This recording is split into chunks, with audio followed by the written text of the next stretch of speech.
Puji nama Tuhan, Bapak Ibu Saudara sekalian.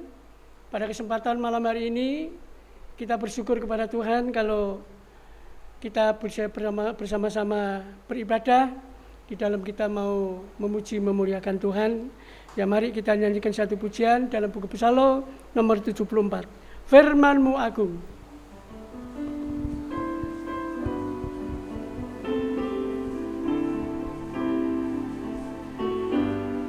Haleluya. Betapa, oh Tuhan, firman-Mu agung, memancarkan kehidupan manusia berdosa. Ku sadar, ku tobat akan hidupku yang telah jauh dari sisi-Mu. Tuhan, ku ucapkan syukur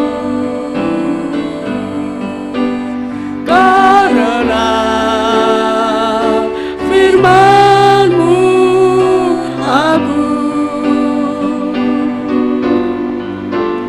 Ku kembali pada jalan keselamatan, terlepas dari beban. Sekali lagi, betapa, oh Tuhan, haleluya. Betapa, oh Tuhan, firman-Mu agung, memancarkan kehidupan manusia berdosa. Ku sadar, ku tobat akan hidupku yang telah jauh dari sisi-Mu. Tuhan, ku ucapkan syukur karena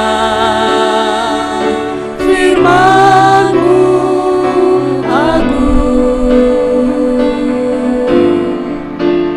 Ku kembali pada jalan keselamatan, terlepas dari beban.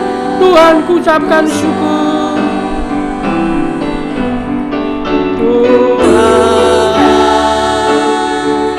ku ucapkan syukur karena firman-Mu agung. Ku kembali pada jalan keselamatan, terlepas dari beban dosa. Mari kita akan bertekuk dan kita akan berdoa, mohon kiranya kemurahan Tuhan berlaku atas kehidupan kita. Ya Tuhan, Allah Bapa kami yang di dalam surga, pada kesempatan yang indah malam hari ini, kami bersyukur untuk kemurahan serta belas kasihan-Mu bagi kami, sehingga saat ini kami boleh beribadah, di dalam kami boleh memuji, memuliakan Engkau. Tuhan, yang amat lebih, kami mau bersama-sama untuk membaca firman-Mu, serta boleh mendengar akan firman-Mu ya Tuhan.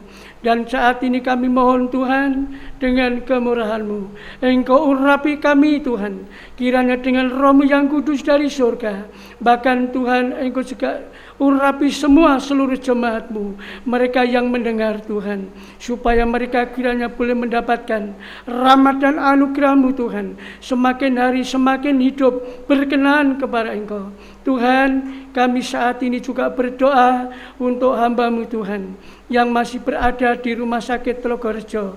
Tuhan, kami mohon Engkau tolong Tuhan, urapi, bahkan Engkau berikan Tuhan kekuatan, kesehatan kepada hamba-Mu, sehingga Tuhan hamba-Mu di hari-hari mendatang kiranya dapat melayani Engkau lagi dengan suasana sukacita sejahtera daripada Engkau. Terima kasih Tuhan, urapi kami Tuhan, hamba-Mu yang sebentar akan membaca firman-Mu, dan supaya Tuhan Engkau jadikan kami berkat-Mu Tuhan, lewat firman yang kami sebentar akan baca Tuhan bersama-sama. Terima kasih Tuhan, dalam berkat nama Tuhan Yesus Kristus kami sudah pohonkan doa permohonan kami. Haleluya, amin. Ya, puji nama Tuhan. Bapak Ibu saudara sekalian, pada kesempatan yang indah malam hari ini, kami sangat bersyukur kalau kami kiranya boleh mendapatkan kepercayaan di dalam kami dapat menyaksikan bahwa kemurahan Tuhan, yaitu lewat berita Injil yang sudah Tuhan percayakan kepada kami malam hari ini. Terima kasih, dan mari saudara-saudara kita akan bersama-sama membaca firman Tuhan. Kita akan baca di dalam surat Kolose pasal yang kedua, ayat 1 sampai ayat yang ke-7, demikian bunyi firman Tuhan. Kolose pasal 2 ayat 1 sampai ayat yang ke-7, demikian bunyi firman Tuhan. Karena aku mau supaya kamu tahu betapa beratnya perjuangan yang kulakukan untuk kamu, dan untuk mereka yang di Laodikia, dan untuk semuanya yang belum mengenal aku pribadi, supaya hati mereka terhibur dan mereka bersatu dalam kasih, sehingga mereka memperoleh segala kekayaan dan keyakinan pengertian, dan mengenal rahasia Allah, yaitu Kristus. Sebab di dalam Dialah tersembunyi segala harta, hikmat, dan pengetahuan. Hal ini kukatakan supaya jangan ada yang memperdayakan kamu dengan kata-kata yang indah. Sebab meskipun aku sendiri tidak ada di antara kamu, tetapi dalam roh aku bersama-sama dengan kamu, dan aku melihat dengan sukacita tertib hidupmu dan keteguhan imanmu di dalam Kristus. Kamu telah menerima Kristus Yesus, Tuhan kita. Karena itu, hendaklah hidupmu tetap di dalam Dia. Hendaklah kamu berakar di dalam Dia dan dibangun di atas Dia. Hendaklah kamu bertambah teguh dalam iman yang telah diajarkan kepadamu. Dan hendaklah hatimu melimpah dengan syukur. Ya, puji nama Tuhan. Inilah firman Tuhan yang disampaikan oleh hambanya. Itulah Rasul Paulus, ya, seorang hamba Tuhan. Ya, dia mempunyai satu kemauan atau mempunyai satu kemauan untuk supaya seluruh jemaat, yaitu kiranya boleh dapat, ya, mengerti apa yang menjadi keinginan Rasul Paulus sebagai seorang hamba Tuhan. Nah, di sini tadi dikatakan ayat 1, karena aku mau supaya kamu tahu. Ya, jadi Paulus ini ingin supaya jemaat Tuhan tahu, ya. Tahu soal apa? Yaitu tahu di sini dikatakan tentang perjuangan, ya, pergumulan, yaitu di mana seorang hamba Tuhan itu bukan untuk supaya diberkati, ya, secara jasmani atau diberkati secara ya materi, tetapi Paulus mempunyai satu kemauan supaya jemaat itu tahu, ya, tahu tentang kekayaan, kemuliaan ya yang ada di dalam Kristus. Nah, itu yang ditulis di dalam ayat yang kedua, ya. Dikatakan supaya hati mereka terhibur dan mereka bersatu dalam kasih, sehingga mereka memperoleh segala kekayaan dan keyakinan pengertian dan mengenal rahasia Allah, yaitu Kristus. Ini yang menjadi doa perjuangan pergumulan seorang hamba Tuhan, yaitu demi supaya jemaat itu dapat mengerti, ya, bisa merasa terhibur kalau mengalami pencobaan, ya, bisa terhibur kalau mengalami kesusahan, ya, dan seterusnya. Ya, sehingga dikatakan mereka bersatu dalam kasih, sehingga mereka memperoleh segala kekayaan dan keyakinan pengertian. Nah, ini yang menjadi satu kekayaan yang terutama di dalam gereja Tuhan atau umat-umat Tuhan. Supaya gereja itu kiranya mereka memperoleh segala kekayaan, ya, dan keyakinan pengertian. Ya, jadi kekayaan itu, ya, kalau kita miliki itulah kekayaan rohani, ya, kekayaan rohani. Nah, dari mana kekayaan rohani itu? Yaitu kalau kekayaan rohani itu dikatakan kalau kita bisa memiliki keyakinan kepada firman, ya, keyakinan kepada Tuhan, yaitu kita bisa mengerti. Nah, saudara, bisa mengerti dan mengenal rahasia Allah. Ya, jadi rahasia Allah itu bisa hanya dicapai atau bisa dipahami, ya, dalam kehidupan kita kalau kita bisa memperoleh segala kekayaan yang rohani dan keyakinan pengertian dan mengenal rahasia Allah, yaitu di dalam Kristus. Ya, jadi ternyata kekayaan dan keyakinan pengertian di dalam kehidupan kita itu kita bisa mengenal rahasia Allah, itu tidak ada jalan lain kecuali lewat yaitu pribadi Yesus Kristus. Sebab itu anak-anak Tuhan, ya, kita itu bisa memegang teguh, ya, kepada iman percaya kita kepada Tuhan. Ya, ayat yang ketiga dikatakan, sebab di dalam Dialah, ya, tersembunyi segala harta, hikmat dan pengetahuan. Nah, ini yang harus perlu kita, ya, perjuangkan atau kita usahakan atau kita, ya, katakan kerjakan untuk supaya kita bisa memperoleh yang namanya harta kekayaan, hikmat dan pengetahuan, yaitu di dalam Yesus Kristus yang kita percaya, yang kita bisa miliki karena kita yang sudah diselamatkan oleh korban Kristus. Ya, puji Tuhan. Nah, sehingga kalau kita bisa mengenal ini, mengerti ini, saudaraku, ya, sebab di dalam Dialah, ya, di dalam Yesus Kristus itu tersembunyi segala harta hikmat. Ini harta yang menjadi satu ya, terutama dalam kehidupan kita sebagai anak-anak Tuhan. Sehingga kalau kita bisa memiliki segala harta, hikmat dan pengetahuan di dalam Yesus, maka kehidupan kita itu dikatakan bisa memiliki iman yang teguh. Ya, tidak mudah untuk dapat menerima ajaran-ajaran yang lain atau ajaran-ajaran yang asing atau ajaran-ajaran yang palsu.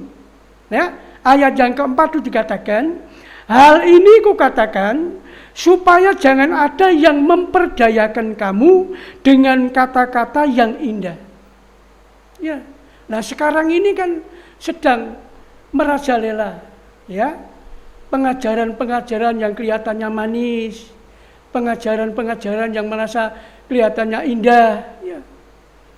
Nah, itu ternyata sekarang sudah di berbagai-bagai tempat banyak pengajaran-pengajaran yang manis, pengajaran yang indah. Tetapi di luar Kristus, maka itu tidak ada gunanya. Ya, di luar Kristus itu tidak berguna. Itu hanya sekedar ajaran manusia, ya, yang ingin supaya mereka itu mementingkan diri sendiri, terutama tentang perutnya. Ya, ayat yang keempat dikatakan, hal ini kukatakan supaya jangan ada yang memperdayakan kamu dengan kata-kata yang indah. Ya, kalau dalam terjemahan yang lama itu ajaran yang manis. Ya, sebab meskipun aku sendiri tidak ada di antara kamu, tetapi dalam roh aku bersama-sama dengan kamu. Dan aku melihat dengan sukacita tertib hidupmu dan keteguhan imanmu dalam Kristus Yesus. Ya, jadi Rasul Paulus memberikan satu nasihat. Ya, rasa kemauan Paulus sebagai seorang hamba Tuhan itu supaya jemaat Tuhan itu dapat memiliki yang namanya harta kekayaan hikmat dan pengetahuan, supaya kita tidak mudah diperdayakan ya oleh ajaran-ajaran yang palsu atau ajaran-ajaran yang manis, ya, ajaran-ajaran yang indah. Kelihatannya memang manis dan indah, tetapi itu tidak bisa membawa kepada keselamatan. Ya, puji Tuhan. Tetapi Rasul Paulus dengan tegas mengatakan, sebab meskipun aku sendiri tidak ada di antara kamu, ya, tetapi dalam roh aku bersama-sama dengan kamu, dan aku melihat dengan sukacita, ya, tertib hidupmu dan keteguhan imanmu di dalam Kristus. Ini yang menjadi satu sukacita seorang hamba Tuhan. Ya, kesukaan seorang pendeta atau seorang hamba Tuhan, ya, Rasul Paulus, supaya jemaat itu ya senantiasa bisa hidup tertib. Ya, tertib hidupnya dan keteguhan iman di dalam Kristus Yesus. Kalau di dalam terjemahan yang lama dikatakan begini, karena sungguh pun diriku tiada hadir, tetapi rohku menyertai kamu dengan sukacita, sebab memandang peraturanmu dan ketetapan imanmu kepada Kristus. Ya, jadi ketetapan iman, bahkan dikatakan juga sebab memandang peraturanmu. Ya, jadi kehidupan jemaat gereja Tuhan itu bisa tertib, teratur, ya, mempunyai satu kehidupan, yaitu teguh di dalam iman kepada Kristus.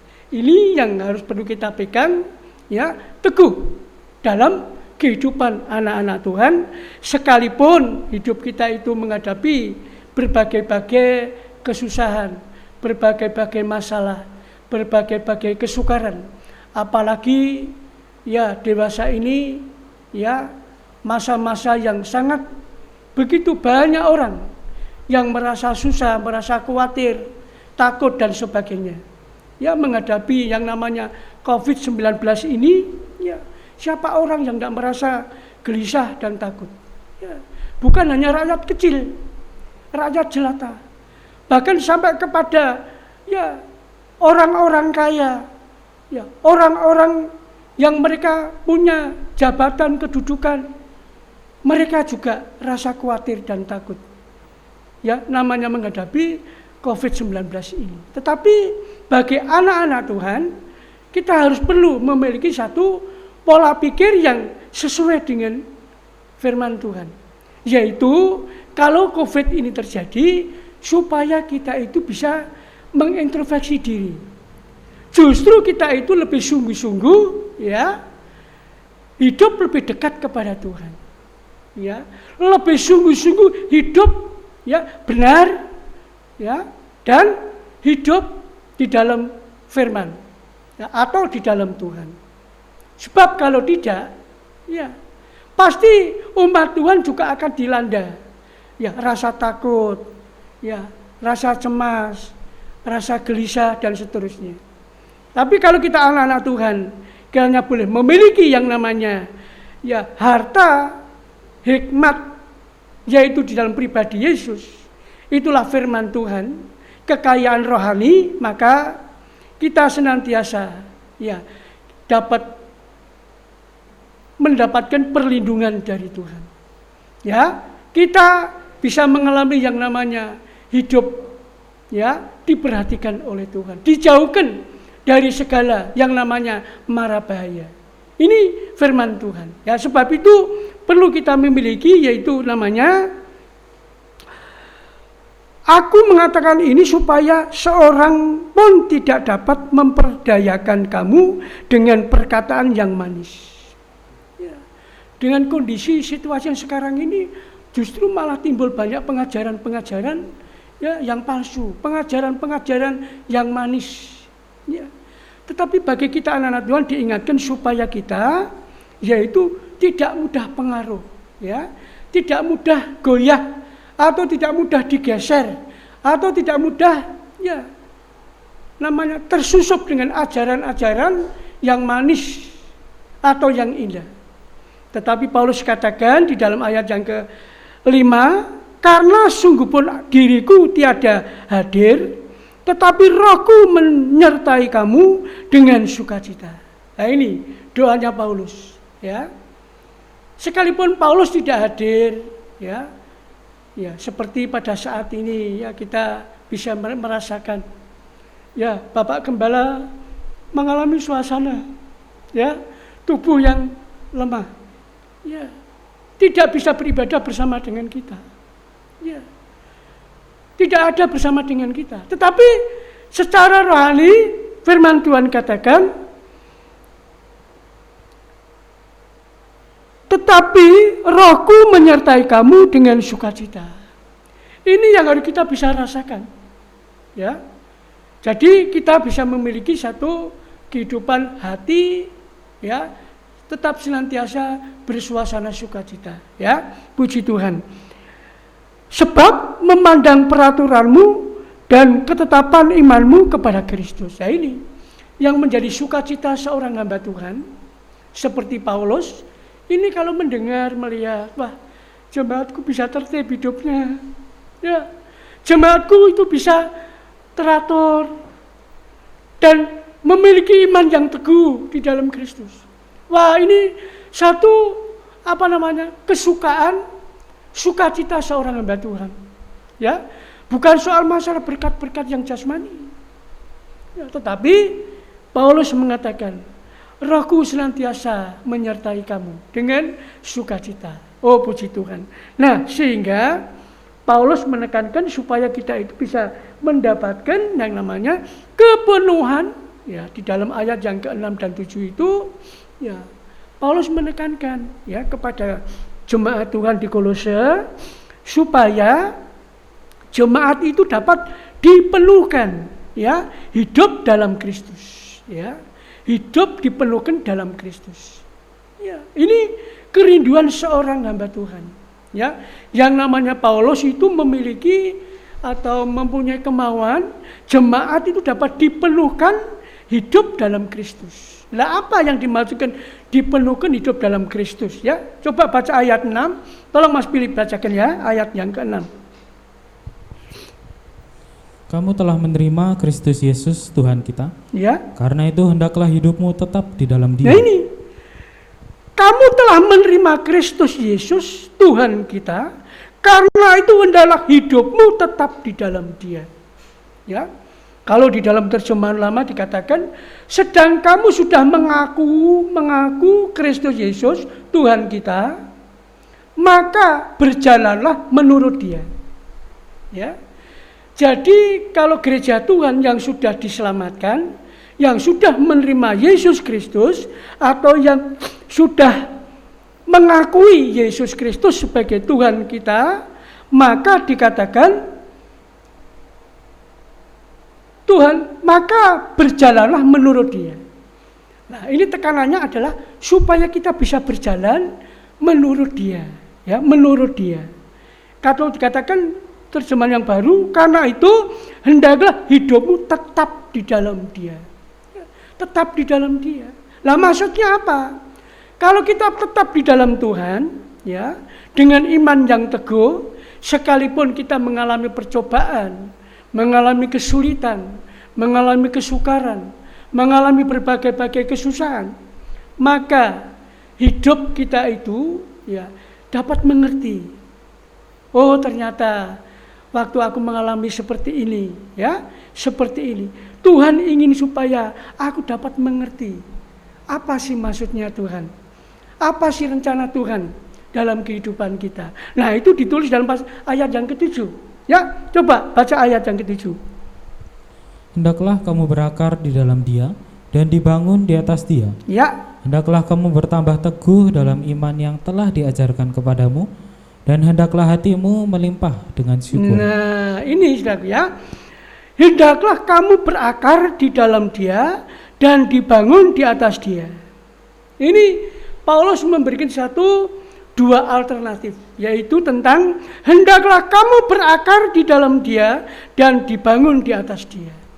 Nah, kalau ayat 6 tadi katakan, Paulus menekan karena itu hendaklah hidupmu tetap di dalam Dia, ya, atau berjalan di dalam Dia. Itu maksudnya supaya kita itu bisa berakar, ya, dan dibangun di atas Dia. Ya, kenapa Paulus kok menggunakan supaya kamu berakar? Ya, nah berakar ini maksudnya kaitannya itu dengan pertumbuhan atau dengan tumbuh-tumbuhan atau pohon. Ya, kalau pohon itu tidak ada akarnya, pohon itu pasti mati. Ya, tapi kalau pohon itu ada akarnya, maka pohon itu bisa hidup. Nah, untuk itu kalau kita sebagai pohon untuk bisa hidup, ya, maka kita harus tetap di dalam Dia dan berakar di dalam Dia. Ya. Nah, kata berakar itu, saudaraku ya, itu mempunyai pekerjaan, yaitu supaya pohon itu bisa bertumbuh, ya, bisa berbunga, bisa berbuah. Itu pohon. Ya. Tapi kalau pohon itu tidak dapat berbuah, tidak bisa berbunga, ya, maka itu akan mengalami suasana yang mengerikan. Sebab firman Tuhan juga memberikan satu ilustrasi di dalam Matius di dalam Lukas pasal 13, ya, itu mengenai tentang pohon ara yang tumbuh di kebun anggur. Ya, kebun anggur. Nah, pohon ara ini kalau dia tumbuh di kebun anggur, ya, ini kalau tidak bisa berbuah, itu nanti akan mengalami suasana memprihatinkan. Itu nanti akan dipotong. Ya. Nah, sebab itu kalau Paulus katakan hendaklah kamu berakar di dalam Dia. Ya. Nah, coba kita baca di dalam ya Lukas pasal yang ke-13, ya. Lukas pasal yang ke-13.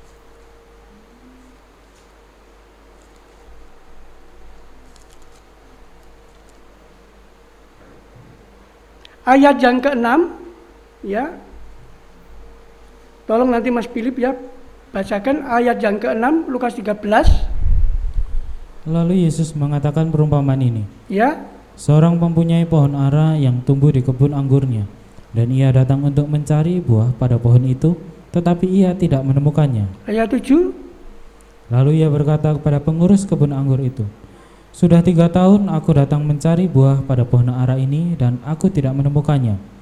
Tebanglah pohon ini, untuk apa ia hidup di tanah ini dengan percuma? Nah, ini kan Tuhan Yesus memberikan satu perumpamaan, ya.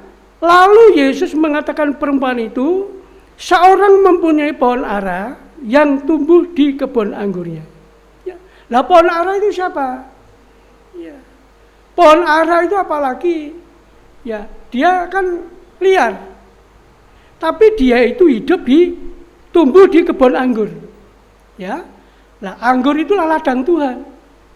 Nah, kita ini sebagai bangsa kafir, ya, bukan umat Israel, itu kita itu katakanlah pohon ara liar. Tetapi karena kita hidup di dalam kebun anggur, ya, maka itu mendapat satu kemurahan. Nah, di sini dikatakan kalau pohon ara itu sudah 3 tahun, ya, dikelola, ya, dicangkul, ya, dipupuk, disiram, Tapi kalau tidak mempertumbuhkan buah, ya maka ada ancaman di sini. Ya, maka tebanglah pohon ini. Untuk apa ia hidup di tanah ini dengan percuma? Ya, itu pohon ara. Ya, bangsa kafir itu hidup di ladang Tuhan, ya, kebun anggur. Kalau tidak berbuah, ini ada ancaman akan dipotong. Artinya kita akan mengalami kegagalan, ya. Tetapi puji Tuhan, sekalipun kita itu masih banyak kelemahan, banyak kekurangan, masih cacat celah, ya. Tapi kalau kita masih tetap ya hidup di dalam Dia, ya, hidup di dalam firman, hidup di dalam Tuhan dengan iman yang teguh, maka masih ada pembelaan, ya. Ada seorang hamba Tuhan yang selalu menaikkan doa, ya, menaikkan doa, ya, kepada pemilik kebun anggur ini, ya. Ayat yang ke-8, ya, coba baca. Jawab orang itu, Tuan, biarkanlah dia tumbuh tahun ini lagi. Aku akan mencangkul tanah sekelilingnya dan memberi pupuk kepadanya. Ayat 9. Mungkin tahun depan ia berbuah. Jika tidak, tebanglah dia. Oh, ini kemurahan Allah, ya, kemurahan Tuhan, ya, di mana lewat doa seorang hamba Tuhan, ya, dikatakan di sini jawab orang itu, ya, inilah seorang yang mengelola kebun anggur itu, ya, Tuhan, biarkanlah dia tumbuh tahun ini lagi. Aku akan mencangkul tanah sekelilingnya dan memberi pupuk kepadanya. Ini doa seorang hamba Tuhan, ya. Mohon belas kasihan kepada Tuhan. Berikanlah kesempatan dalam tahun ini, ya. Siapa tahu kalau dalam tahun ini dia bisa, ya, berbuah, puji Tuhan. Tapi kalau memang tidak, ya mau bagaimana lagi? Ya, mau bagaimana lagi? Nah, ini harus menjadi satu perhatian kepada kita jemaat Tuhan. Ya, kita masih diberi kesempatan di dalam tahun ini. Ya, tahun ini. Ya, tahun yang sebetulnya dikatakan paling riskan. Ya, kita tidak tahu nanti tahun depan akan menjadi tahun yang bagaimana lagi, tidak tahu. Tapi tahun ini, ya, sekalipun, ya, COVID-19 atau virus corona tetap merajalela, tetapi kalau kita tetap berpegang kepada firman Tuhan, berpegang di dalam Dia, ya, dengan teguh, iman yang teguh, maka ada pembelaan, ya. Mungkin tahun depan ia berbuah, ya. Jika tidak, tebanglah dia. Ya, ini memang seorang hamba Tuhan itu kan, ya, mau bagaimana untuk membela, ya, jemaat Tuhan, ya, atau gereja Tuhan. Tidak bisa kata lain, hanya bisa berdoa, mohon hanya belas kasihan, kemurahan kepada Tuhan, kepada jemaat.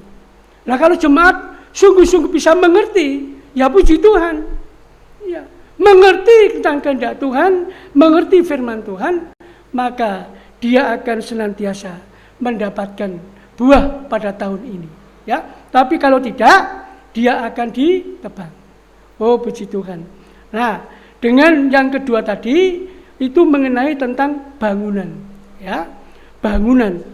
Ya, nah, bangunan itu, ya, berkaitan dengan sebagai anggota tubuh Kristus, ya, yang dewasa ini perlu, ya, memiliki kehidupan yang mau dibangun, yaitu iman rohaninya, supaya bisa menjadi bangunan rohani yang teratur, rapi, tersusun, ya, dan menjadi rumah Allah yang rohani, ya, puji Tuhan.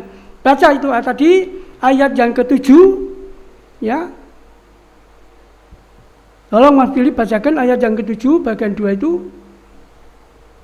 Lalu ia berkata kepada pengurus kebun anggur itu, sudah. Oh enggak, Kolose, kembali ke Kolose pasal 2 ayat 7. Hendaklah kamu berakar di dalam Dia dan dibangun di atas Dia. Ya, ini dibangun. Kalau kita baca dalam Efesus pasal yang keempat, itu jelas, ya, tentang bagaimana gereja Tuhan itu bagaikan bangunan, ya. Lah dibangun, ya. Lah bangunan itu bangunan yang bagaimana? Yaitu kita harus mau dibangun lewat kita diproses untuk supaya kita menjadi satu bangunan yang rohani. Ya, Efesus pasal 4 itu ditulis ya. Coba kita baca Efesus pasal yang keempat. Ayat yang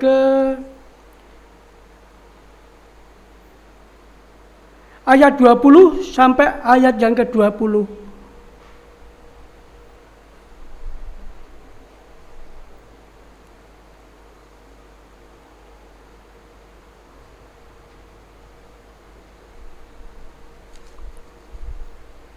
Maaf ya, pasal yang ke-2 ya, Efesus pasal yang kedua ayat yang ke-19 sampai 22. Efesus pasal 2 ayat 19 sampai ayat 22.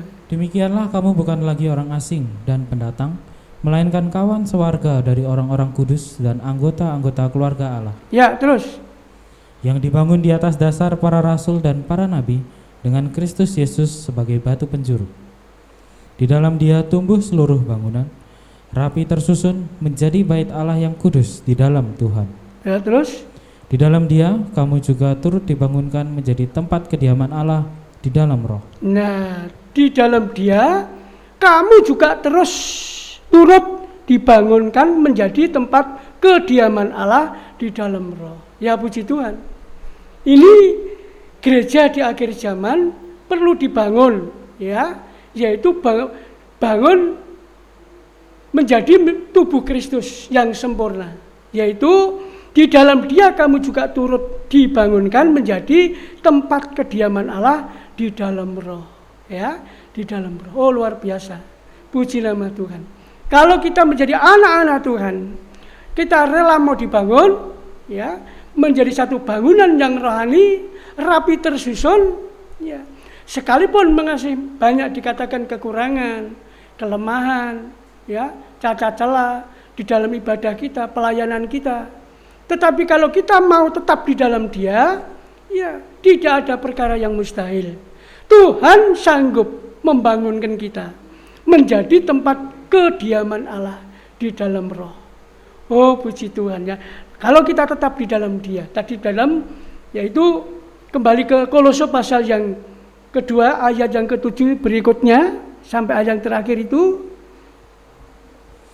Hendaklah kamu berakar di dalam Dia dan dibangun di atas Dia. Ya. Hendaklah kamu bertambah teguh dalam iman yang telah diajarkan kepadamu, dan hendaklah hatimu melimpah dengan syukur. Nah, di sini hendaklah kamu bertambah teguh dalam iman yang telah diajarkan kepadamu, dan hendaklah hatimu melimpah dengan syukur. Wah, luar biasa. Kalau jemaat Tuhan, gereja Tuhan, ya, dikatakan hendaklah kamu bertambah teguh dalam iman yang telah diajarkan kepadamu. Ya. Jadi ternyata kita kalau taat mendengar firman, mengerti firman, firman itulah yang akan membuat kita iman yang teguh. Ya, nah, iman yang teguh dikatakan adalah kita memiliki ajaran, ya. Iman yang teguh itu kita menerima ajaran, ya, yang sehat. Ajaran firman Tuhan yang benar, ya. Dan hendaklah hatimu melimpah dengan syukur. Ya. Hati tetap melimpah dengan syukur, ya. Bukan untuk hal-hal yang lain. Ya, segala puji hanya bagi Tuhan. Kami bersyukur sekalipun dalam ibadah kita mengalami, ya, kesukaran, mengalami berbagai-bagai hal. Tetapi kalau kita memiliki iman kepada Tuhan, percaya berakar di dalam kita, dibangun di atas Dia, maka iman kita semakin teguh lewat ajaran firman yang benar.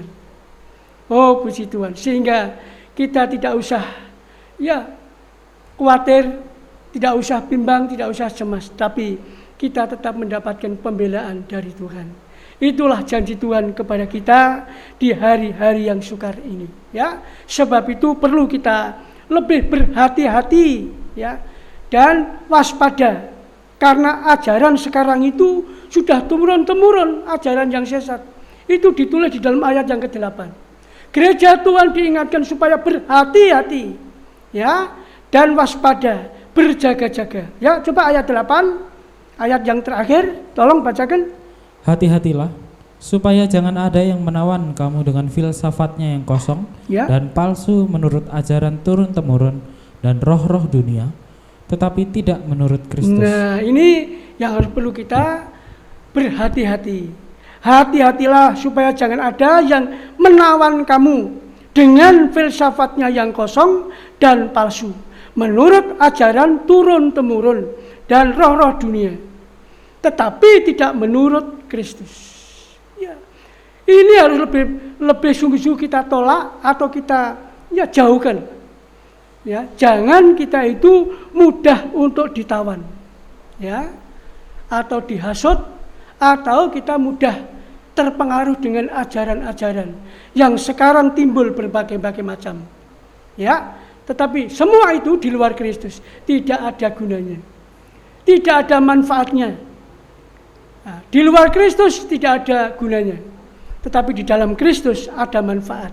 Kita bisa mendapatkan jalan keselamatan sampai kita bisa menikmati hidup kekal. Ya, puji Tuhan. Inilah kiranya firman Tuhan yang kami dapat sampaikan, supaya kiranya boleh menjadi berkat bagi sidang jemaat dan umat-umat Tuhan, di mana di hari-hari yang terakhir ini, supaya gereja Tuhan semakin kita mengalami hidup diberkati oleh Tuhan. Ya, mari kita akan bersama-sama akhiri ibadah kita ini, dan kita akan nyanyikan satu pujian.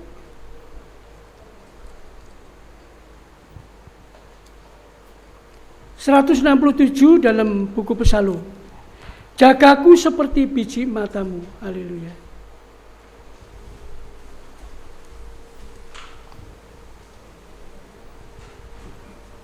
(167).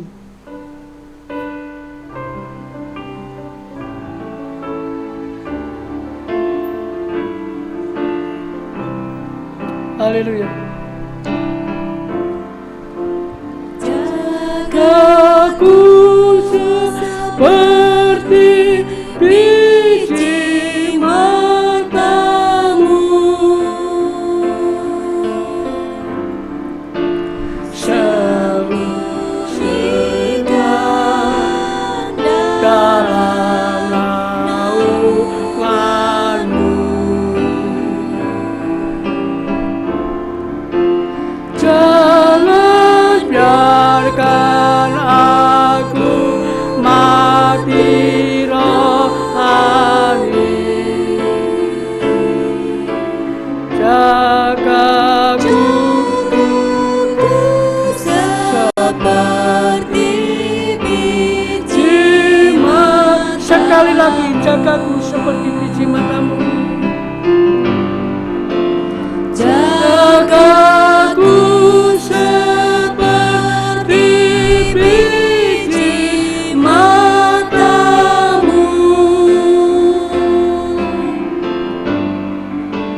sembunyikan dalam naunganmu.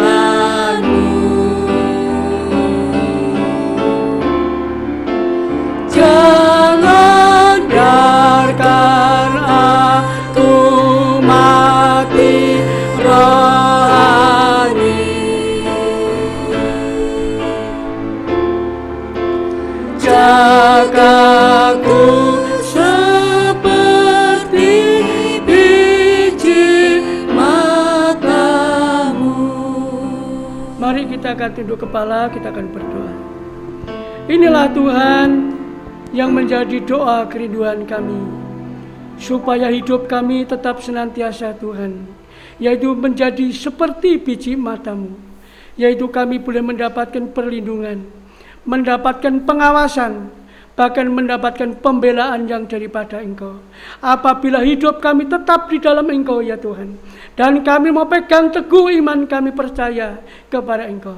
Sebab itu Tuhan, kami sangat bersyukur dan berterima kasih Engkau yang sudah melawat kami lewat firman-Mu Tuhan pada malam hari ini. Supaya firman-Mu Tuhan kami pegang dan kami junjung tinggi, dan kami boleh Tuhan untuk menghormati. Karena firman-Mu Tuhan yang sanggup memberikan pengajaran kepada kami, yaitu pengajaran yang benar. Supaya kami tidak mudah dipengaruhi dengan pengajaran-pengajaran yang indah, pengajaran-pengajaran yang manis, pengajaran-pengajaran yang palsu. Mereka Tuhan kiranya yang sudah Tuhan merajalela di tengah-tengah dunia ini. Untuk itu Tuhan kami mohon kiranya berilah kiranya perlindungan kepada jemaat-Mu, dan berikanlah pengertian kepada jemaat-Mu, supaya jemaat-Mu dapat mengerti Tuhan dan tanggap kepada firman-Mu, supaya kami tetap di dalam Engkau dan kami boleh teguh Tuhan memegang iman kepada Engkau. Terima kasih ya Tuhan. Berkatilah kiranya seluruh jemaat-Mu yang saat malam hari ini kiranya boleh mendengar akan firman-Mu Tuhan. Dan sekarang ya Tuhan, kami mau berdoa untuk jemaat-Mu Tuhan. Kiranya berkat anugerah dari Allah Bapa menyertai seluruh jemaat-Mu. Bahkan Engkau juga berkati baik secara rohani makan juga jasmani. Tuhan kami percaya. Sekali lagi Tuhan kami menyerahkan seluruh jemaat-Mu ke dalam tangan-Mu. Di dalam berkat nama Tuhan Yesus Kristus. Tuhan yang sudah menyertai kami. Tuhan yang akan mencurahkan anugerah kepada kami semuanya. Terima kasih ya Tuhan. Dalam berkat nama Tuhan Yesus kami sudah pohonkan doa kami. Haleluya. Amin. Selamat malam.